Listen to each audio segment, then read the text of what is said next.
अधिक मास महात्म्य अध्याय 13वा द्वादशीचा महिमा। भगवान विष्णू म्हणाले, लक्ष्मी, आता पंचपर्वामधील द्वादशी तिथीचा महिमा तुला सांगतो। द्वादशीचे हे पुण्यव्रत 3 दिवस पाळावे लागते।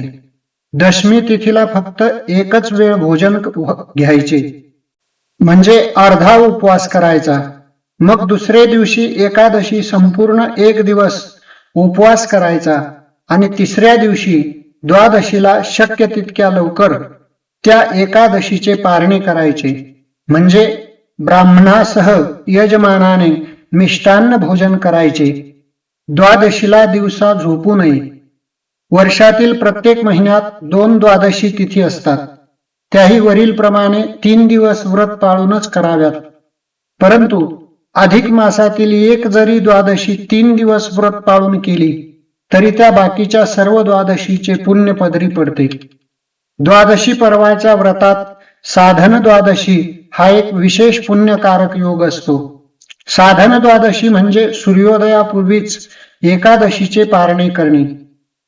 द्वादशीला सूर्योदयापूर्वीच ब्राह्मणासह यजमानाने भोजन घेणे, पण हा पर्व काळ वेळेतच साधला पाहिजे। ती वेळ जर चुकली तर राजा अंबरीशाप्रमाणे यजमानाची फजिती होते। ती अंबरीश राजाची कथा मी तुला अगदी सविस्तर सांगतो, पण अधिक मासातील एका द्वादशीला तरी मुख्य म्हणजे अन्नदान करणे हेच फार मोठे पुण्यकर्म आहे। त्या पर्व काळात ब्राह्मणाला भोजन, वस्त्र, पात्र, फळे, तांबूल आणि तुपात तळलेले 33 अनारसे, धोंडे किंवा बत्तासे, खारका, सुपाऱ्या इत्यादी दान दिले पाहिजे। आप्तेष्टांसह पूर्णाच्या धोंड्याचे भोजन केले पाहिजे।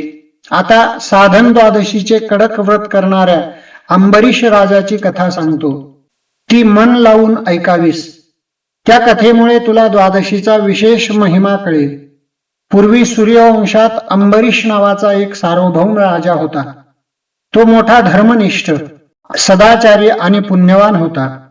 दर महिन्याला साधन द्वादशीचे व्रत तो नेमनिष्ठेने करायचा। भल्या पहाटेच सूर्योदयापूर्वी येतील तितक्या ब्राह्मणांना तो यथेच्छ भोजन घालायचा। अंबरीश राजाने अशी कितीतरी सहस्र भोजने घातली। त्याच्या त्या साधन द्वादशीच्या पुण्याईमुळे तो इंद्रपदाला योग्य असा ठरला। आपले पद तो राजा घेईल की काय याची देवेंद्राला भीती वाटू लागली आणि म्हणूनच देवेंद्र अगदी अस्वस्थ होता। एके दिवशी दुर्वास ऋषी देवेंद्राकडे आले होते। आगत स्वागत झाल्यावर दुर्वास ऋषी म्हणाले, देवेंद्रा, अलीकडे तुझे शरीर अगदीच कृश होत चालले आहे। काय करणार मुनिवर्य, मी चिंतेने जळत चाललो आहे। पृथ्वीवरील तो अंबरीश राजा अधिक मासातील साधन द्वादशीचा नियम अखंडपणे चालू ठेवित आहे। त्याची ती थोर पुण्याई म्हणजे मला विघ्नच आहे। देवेंद्राने हे सांगितल्यावर दुर्वास ऋषी म्हणाले, मग काय बिघडले? द्वादशीचे हे व्रत प्रत्यक्ष ब्रह्मदेवाने केले होते, महादेवाने केले होते, तू सुद्धा केले होतेस ना? ते खरे, पण मुनिवर्य, तो अंबरीश राजा आता माझे हे इंद्रपद घेईल, मग मी काय करू? मुनिवर्य, आपण त्या अंबरीशाच्या द्वादशी व्रताचा जर भंग केला तर? देवेंद्राची ती दुर्बुद्धी ऐकून दुर्वास ऋषी म्हणाले, छे छे, ते शक्य नाही। अरे, त्या अंबरीशाला प्रत्यक्ष विष्णूचे सहाय्य आहे। त्याच्या त्या व्रताचा भंग करणे म्हणजे माझ्यावर आपत्तीच की। ते काही नाही।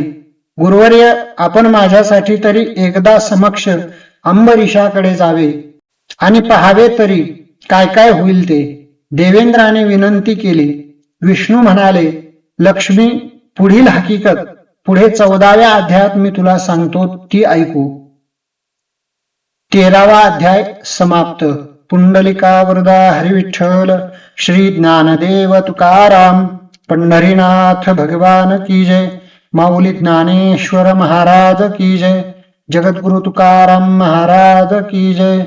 पुरुषोत्तम भगवान की जय। सब संतन की जय।